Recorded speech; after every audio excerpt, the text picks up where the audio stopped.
എല്ലാവർക്കും സ്വാഗതം. ഈ റിവ്യൂ ഇഷ്ടപ്പെടുവാണെങ്കിൽ ഒന്ന് ലൈക്ക് ചെയ്തും സബ്സ്ക്രൈബ് ചെയ്തും സപ്പോർട്ട് ചെയ്യണേ. അപ്പോൾ ആദർശം നയനയും കൂടി എല്ലാവർക്കും ഉള്ള ഓണക്കോടിയൊക്കെ എടുത്തുകൊണ്ട് വരുവാണ്. ഇത് കാണുന്നത് അങ്ങ് ഇഷ്ടപ്പെടുന്നില്ല ജാനകിക്കും ജലജയ്ക്കും ഒന്നും. ഏതായാലും കയറി വരുന്നതേ മോൾ ഓടിപ്പോയി മുത്തശ്ശൻ്റെ മടിയിലായിരിക്കും. അന്നേരം എല്ലായിടത്തും പോയിട്ടാണോ വന്നേ എന്ന് ചോദിക്കുമ്പം നയന പറയുന്നുണ്ട്, അതെ ഞങ്ങൾ എല്ലായിടത്തും പോയി, ചന്തുമുള്ള അമ്മയെ കാണാൻ പോയി, അമ്മയ്ക്ക് ഓണക്കോടി കൊടുത്തു, അത് കഴിഞ്ഞ് എൻ്റെ വീട്ടിലും പോയിട്ടാണ് വരുന്നേ എന്ന് പറയും. എന്നിട്ട് ഞങ്ങൾ എല്ലാവർക്കും ഓണക്കോടി എടുത്തിട്ടുണ്ട് എന്ന് പറഞ്ഞാൽ എല്ലാവർക്കും കൊടുക്കും കേട്ടോ. ജാനകിക്കും ജലജയ്ക്കും ഒക്കെ എടുത്തിട്ടുണ്ടായിരുന്നു. കൊടുക്കുമ്പോൾ അവരും മേടിക്കുകയും ചെയ്യും. അത് കഴിഞ്ഞാണ് അങ്ങോട്ട് അനാമിക വരുന്നത്. അനാമിക ഞാനും എല്ലാവർക്കും ഓണക്കോടി എടുത്തിട്ടുണ്ട് എന്ന് പറഞ്ഞ് ആദ്യമേ നമ്മുടെ ദേവയാനിയുടെ കയ്യിലോട്ടാണ് കൊടുക്കുന്നത്. അന്നേരം ദേവയാനി പറയും, എനിക്കുള്ള ഓണക്കോടി എൻ്റെ മരുമകൾ കൊണ്ടു തന്നു, എനിക്കത് മതി എന്ന് പറയുമ്പം ജാനകി, ഓ അങ്ങനെയാണോ, എങ്കിൽ ദേ കിടക്കുന്നു നിൻ്റെ ഓണക്കോടി, എനിക്കും വേണ്ട, എൻ്റെ മരുമകൾ മേടിച്ചുകൊണ്ട് തന്ന ഓണക്കോടി മതി എനിക്ക് എന്നിങ്ങനെ പറയുക. അന്നേരം മുത്തശ്ശി ചോദിക്കും, ഇതെന്താ ഇത്, ഒരു ഓണക്കോടി എടുത്തതിൻ്റെ പേര് പോലും നിങ്ങളിങ്ങനെ വേർതിരിവ് കാണിക്കാതെ എന്ന് പറയുമ്പം മുത്തശ്ശൻ പറയുന്നുണ്ട്, അടുക്കളയിൽ 2 വെപ്പാണല്ലോ, അപ്പോൾ പിന്നെ ബാക്കിയുള്ള കാര്യങ്ങളിലും ഇതുപോലുള്ള വേർതിരിവ് പ്രതീക്ഷിക്കാമല്ലോ എന്ന് പറയും. അന്നേരം മുത്തശ്ശി പറയുന്നുണ്ട്, എന്നാലും ഇത് ശരിയല്ലല്ലോ എന്ന്. അന്നേരം ജാനകി പറയും, ഞാൻ നയന കൊണ്ടു തന്ന ഓണക്കോടി സന്തോഷത്തോടെ സ്വീകരിച്ചു, അത് സ്വീകരിക്കാത്തത് ഏട്ടത്തിയല്ലേ എന്ന് ചോദിക്കുവാണ്. അന്നേരം മുത്തശ്ശി ദേവയാനിയോടായിട്ട് പറയുന്നുണ്ട്, ദേവയാനി നീ ആ കാണിച്ചത് തെറ്റാട്ടോ എന്ന്. അന്നേരം ദേവയാനി പറയും, ഞാൻ ചെയ്തത് തെറ്റാണ് എന്ന് എനിക്ക് തോന്നുന്നില്ല അമ്മയെന്ന്. എന്നിട്ട് ഒന്നും മിണ്ടാതെ നയന കൊടുത്ത ആ ഓണക്കോടിയായിട്ട് അങ്ങ് കയറി പോവുകയാണ്. അന്നേരം ജാനകി പറയുന്നുണ്ട്, എൻ്റെ മരുമകളെ എന്തോ വലിയ തെറ്റ് ചെയ്ത പോലെയാണ് ഏട്ടത്തി ഇപ്പോൾ പെരുമാറുന്നത്, ഇത് ഇവിടെ അതിനേക്കാൾ തെറ്റ് ചെയ്തവർ ഇവിടെ നിൽപ്പുണ്ട് എന്ന് പറയും. അന്നേരം അത് കയറി പിടിക്കുവാണ് ജലജ പറയുവാണ്, അതിങ്ങനെ എൻ്റെ മകൻ അഭി എന്തെങ്കിലും തെറ്റ് ചെയ്താൽ മാത്രമേ എല്ലാവരുടെയും കണ്ണിപ്പെടുകയുള്ളൂ, ഇതിപ്പോൾ സ്വന്തം കൊച്ചുമകനല്ലേ, അവൻ എന്ത് ചെയ്താലും ആർക്കും ഒരു കുഴപ്പമില്ല എന്നൊക്കെ പറയുമ്പം മുത്തശ്ശൻ പറയുന്നുണ്ട്, ആര് തെറ്റ് ചെയ്താലും ഞാൻ അത് കാണാറുമുണ്ട്, അതിനുള്ള തക്ക ശിക്ഷ കൊടുക്കാറുമുണ്ട്, ഇവിടെ എന്താണ് ചെയ്യേണ്ടത് എന്ന് എനിക്ക് നന്നായിട്ട് അറിയാം, അതനുസരിച്ച് തന്നെയാണ് ഞാൻ കാര്യങ്ങൾ ചെയ്യുന്നത്.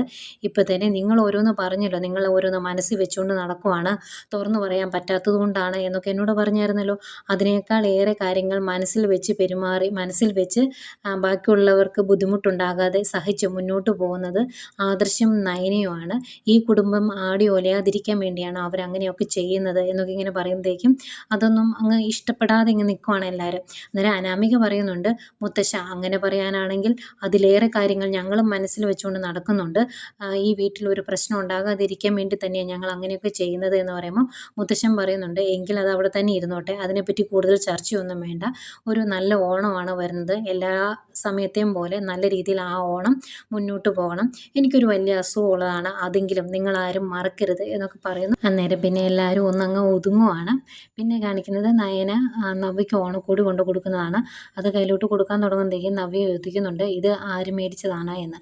അന്നേരം നയന പറയും, ഞാനും ആദർശനോട് പോയി മേടിച്ചു, അതെന്താ ചേച്ചി എന്ന് ചോദിക്കുമ്പോൾ, ഓ അയാൾ മേടിച്ച ഡ്രസ്സ് ഇട്ടുകൊണ്ട് നടക്കാൻ എനിക്കിത്തിരി ബുദ്ധിമുട്ടുണ്ട്, ഇതിനു മുമ്പ് നിങ്ങൾ തന്നതെല്ലാം വളരെ സന്തോഷത്തോടു കൂടിയാണ് ഞാൻ മേടിച്ചത്, പക്ഷേ ഇനി എനിക്കത് സാധിക്കില്ല, ഞാനത് അഭിയോടും പറഞ്ഞിട്ടുണ്ട്, അഭിയും അങ്ങനെ തന്നെയാണ് പറയുന്നത് എന്ന് പറയുമ്പം ഞാൻ ചോദിക്കുന്നുണ്ട്, അഭി അങ്ങനെ പറഞ്ഞോ എന്ന്. അന്നേരം പറഞ്ഞു, ഞാൻ അവനോട് പറഞ്ഞിട്ടുണ്ട്, ഇനി ഒരിക്കലും നിൻ്റെ ഏട്ടൻ്റെ യാതൊരു ഔദാര്യവും സ്വീകരിക്കരുത് എന്നും പറഞ്ഞിട്ടുണ്ട് എന്ന് പറയും.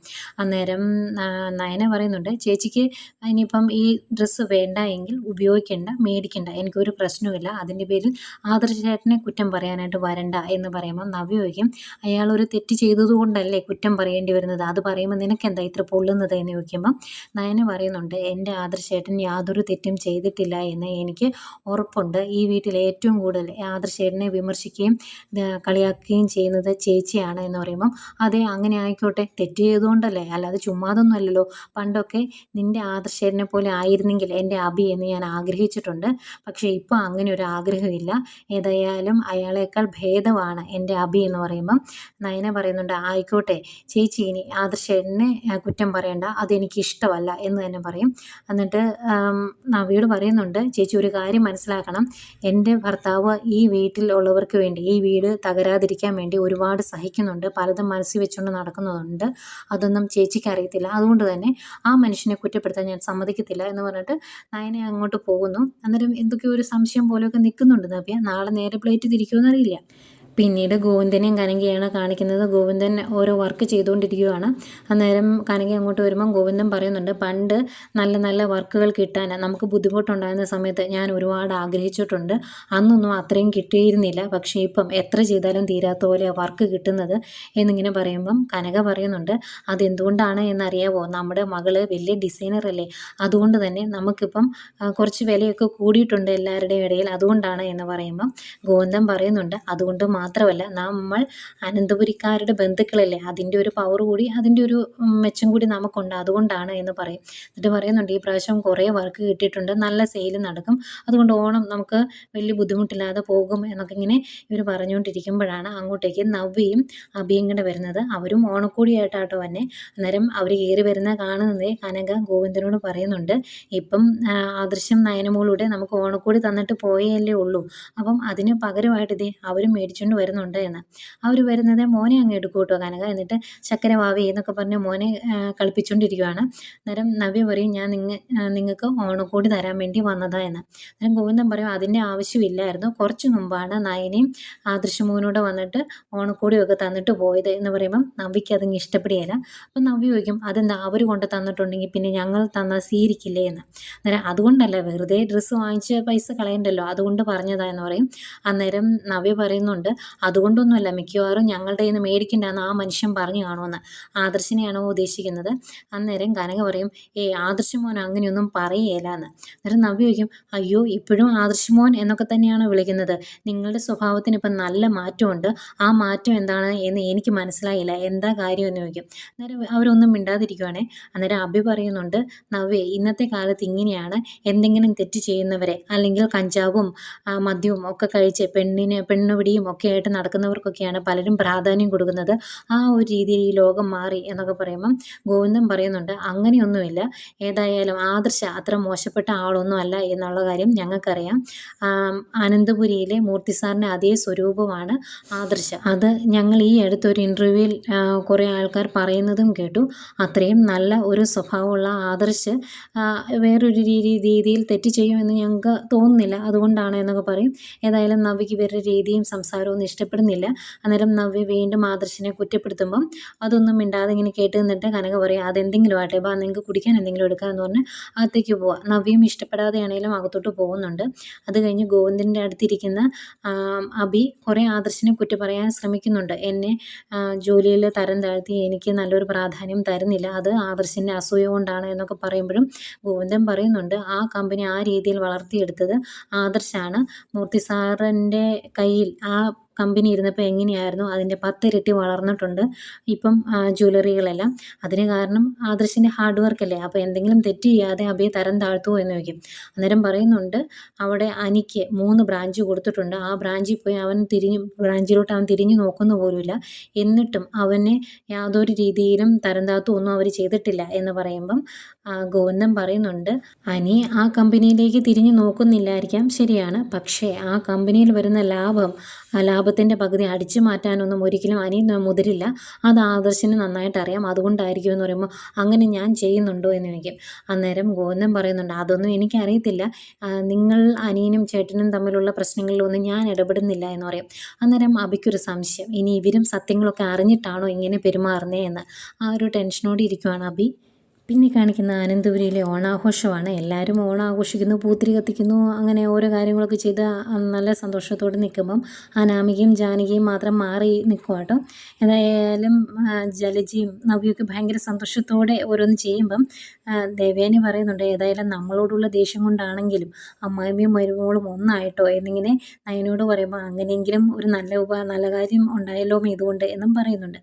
ഈ സമയം അനിയാണെങ്കിൽ ഇടയ്ക്കിടയ്ക്ക് നന്ദുവിനെ വിളിക്കുന്നുണ്ട്. ഇത് അനാമിക ശ്രദ്ധിക്കുന്നുണ്ട്. എന്നിട്ട് അനാമിക ജാനകിയോട് പറയും, അവളെ വിളിക്കുമായിരിക്കുമെന്ന്. അന്നേരം നേരെ ജാനകി അനിയുടെ അടുത്തോട്ട് വരും. എന്നിട്ട് നീ ആരെയാടാ വിളിച്ചു കഴിയുമ്പോൾ ആരെയും വിളിച്ചില്ല എന്ന് പറഞ്ഞിട്ട് അനി അങ്ങോട്ട് പോകും. പിന്നെ അവിടെ ഒന്നും പറയാനുള്ള സ്കോപ്പ് ഇല്ലാത്തത് കൊണ്ട് ജാനകി തിരിച്ച് വന്ന് അനാമികയുടെ അടുത്ത് തന്നെ നിൽക്കും. അന്നേരം എന്താ അയമേ എന്ന് ചോദിക്കുമ്പോൾ ഒന്നും നടന്നില്ല എന്നുള്ള രീതിയിൽ കൈ കാണിക്കുന്നുണ്ട്. അപ്പോഴത്തേക്കും ആഘോഷങ്ങളിൽ പങ്കെടുക്കാൻ വേണ്ടി മുത്തശ്ശനും മുത്തശ്ശിയുടെ അകത്തോട്ട് വരുന്നു. അപ്പോൾ ഇവർ രണ്ടുപേരും മാത്രം മാറി നിൽക്കുവാണല്ലോ. അന്നേരം മുത്തശ്ശൻ പറയുന്നുണ്ട്, ഇവിടെ ചിലരുടെ മനസ്സിന് ഒരു തെളിച്ചുമില്ല, ആ തെളിച്ചും കൂടി ഉണ്ടായിരുന്നെങ്കിൽ എല്ലാം നല്ല രീതിയിൽ നടന്നേനെ എന്നൊക്കെ പറയുന്നുണ്ട്. പക്ഷേ രണ്ടെണ്ണത്തിനും അത് പിടിക്കുന്നില്ല. അവിടെ തന്നെ മുഖം വീർപ്പിച്ച് നിൽക്കുവാണ്. ഈ ആഘോഷങ്ങളൊക്കെ നടക്കുന്ന സമയത്ത് അപ്പുറത്ത് നമ്മുടെ നന്ദു അനു കൊടുത്ത സാരിയൊക്കെ ഒന്ന് ഉടുത്ത് നോക്കുന്നൊക്കെയുണ്ട്. അന്നേരം അത് കണ്ടുകൊണ്ട് അങ്ങോട്ട് കനക വരും. അന്നേരം കനകയ്ക്കൊരു സംശയം.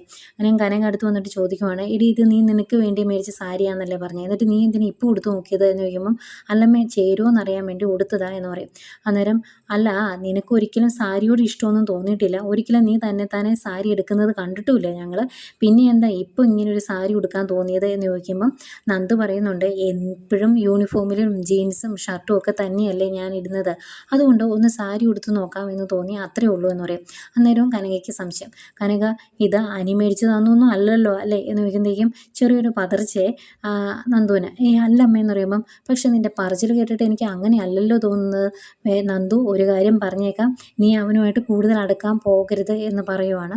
അന്നേരം നന്ദു പറയുന്നുണ്ട്, ഇല്ല ഞാൻ അവനോട് അടുക്കാനൊന്നും പോകുന്നില്ല, പിന്നെ പണ്ടത്തെ പോലെ അവനോട് ദേഷ്യപ്പെടാനൊന്നും പറ്റില്ല, അങ്ങനെ ചെയ്തിട്ടുണ്ടെങ്കിൽ അവൻ ഏത് രീതിയിൽ പ്രതികരിക്കുമെന്ന് അറിയില്ല എന്ന് പറയുമ്പം ആയിക്കോട്ടെ, വേറെ ഒന്നിനും ഞാൻ എതിർക്കുന്നില്ല, പക്ഷേ അവനൊരു പ്രതീക്ഷ നീ കൊടുത്തേക്കരുത് എന്ന് പറയും. അന്നേരം ഇല്ല അമ്മേ, ഇനിയിപ്പം അമ്മ വിശ്വസിപ്പിക്കാൻ വേണ്ടി ഞാൻ എന്താ ചെയ്യേണ്ടതെന്ന് ചോദിക്കുമ്പോൾ ഒന്നും ചെയ്യുമൊന്നും വേണ്ട, ഞാൻ പറയാനുള്ള കാര്യം പറഞ്ഞതേ ഉള്ളൂ എന്ന് പറയും. എന്നിട്ട് പറയുന്നുണ്ട്, ഏതായാലും മോള് സാരി ഉടുത്തത് കാണാൻ നല്ല ഭംഗിയുണ്ട്, ഇനിയിപ്പം എന്തെങ്കിലും നല്ല ആലോചനകൾ വരുവാണെങ്കിൽ അത് നടത്തി വിടാം എന്നാണ് ഞാനും അച്ഛനും തീരുമാനിച്ചേക്കുന്നത്.